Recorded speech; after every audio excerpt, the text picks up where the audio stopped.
Hi, hello, வணக்கம். Welcome to வண்ணங்கள் 100. நம்ம சேனலை பார்த்துக்கிட்டு இருக்கிற அனைத்து நண்பர்களுக்கும் அன்பு வணக்கங்கள். உங்க ஆதரவை நீங்க எங்களுக்கு தரணும்னு நினைச்சா மறக்காம நம்ம சேனலுக்கு சப்ஸ்கிரைப் பண்ணுங்க. கூடவே பக்கத்துல இருக்கிற பெல் பட்டனையும் கிளிக் பண்ணிக்கோங்க. இன்னைக்கு நம்ம இந்த வீடியோல எதை பத்தி பார்க்க போறோம் அப்படின்னா, ரொம்பவே ஈஸியா செய்யக்கூடிய ரொம்பவே சாஃப்டான ஒரு மெதுவடை ரெசிபி தாங்க பார்க்க போறோம். இந்த மெதுவடை நம்ம எப்படி செய்றோம் அப்படின்னா, பாசி பருப்பை வச்சு தாங்க செய்ய போறோம். இப்போ இந்த இன்ஸ்டன்டான மெதுவடை எப்படி செய்யறது அப்படின்னு பார்க்கலாம் வாங்க. இந்த இன்ஸ்டன்ட் வடை செய்யறதுக்கு நாம 1.5 கப் அளவுக்கு பாசி பருப்பு எடுத்துக்கலாங்க.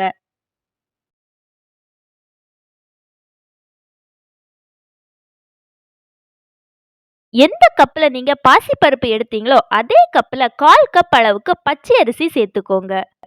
இப்போ இந்த பாசி பருப்பையும் பச்சை அரிசியும் தண்ணீர் விட்டு கழுவி எடுத்துக்கலாங்க.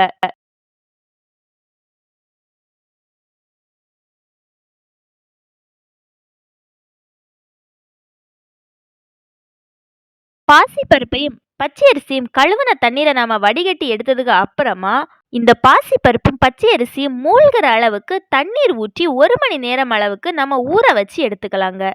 பாசி பருப்பு பார்த்தீங்கன்னா ரொம்பவே குட்டியா இருக்குங்க. அதனால ரொம்ப நேரம் நம்ம ஊற வைக்கணும்னு இல்லை. 1 மணி நேரம் ஊற வச்சாலே பாசி பருப்பு நல்லா ஊறி வந்துடுங்க. இப்போ பாருங்க, பாசி பருப்பு நமக்கு நல்லா ஊறி கிடைச்சாச்சுங்க. நாம கை வச்சு பிரஷ் பண்ணாலே பாசி பருப்பு உடஞ்சி போற அளவுக்கு நல்லாவே ஊறி கிடைச்சிருக்கு.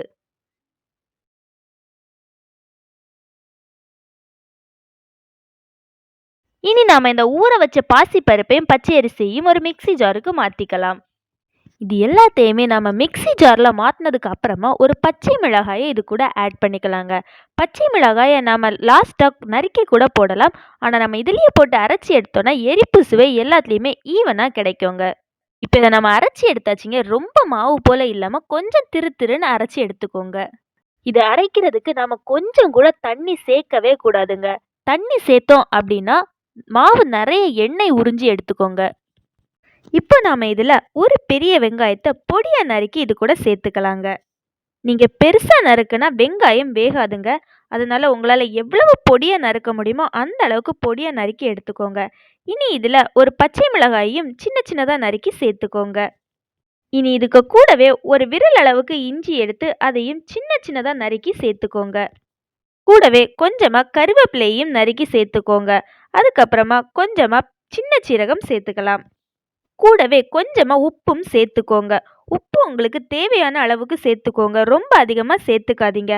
கொஞ்சமா சேர்த்து முதல்ல சுவை பார்த்துட்டு அதுக்கு அப்புறமா உங்களுக்கு உப்பு தேவைப்பட்டு அப்படின்னா திருப்பி கொஞ்சமா சேர்த்துக்கோங்க. இது எல்லாத்தையுமே நம்ம நல்லா மிக்ஸ் பண்ணி எடுத்துக்கலாங்க. உங்ககிட்ட கொத்தமல்லி தழை இருந்து அப்படின்னா நீங்க அது கூட மிக்ஸ் பண்ணிக்கலாம். முழு நல்ல மிளகு இருந்ததுன்னா அதையும் சேர்த்துக்கலாம். ரொம்பவே சுவையா இருக்கும். நாம இதை வடையா தட்டி எடுத்துக்கலாங்க. வடை மாதிரி தட்டுறதுக்கு ஒரு பவுலில் கொஞ்சமாக தண்ணி எடுத்துட்டு நம்ம கையில் கொஞ்சம் அந்த தண்ணியை எடுத்துட்டு அதுக்கப்புறமா நீங்கள் இந்த வடையை போடணுங்க. 4 விரல்லையும் வடைக்கு கொஞ்சமாக அதை விரித்து எடுத்துட்டு பெருவிரல் வச்சு ஓட்டை போட்டு எடுத்து அப்புறமா நீங்கள் அதை எண்ணெயில் போட்டு பொரிச்சு எடுத்துட வேண்டியது தான்.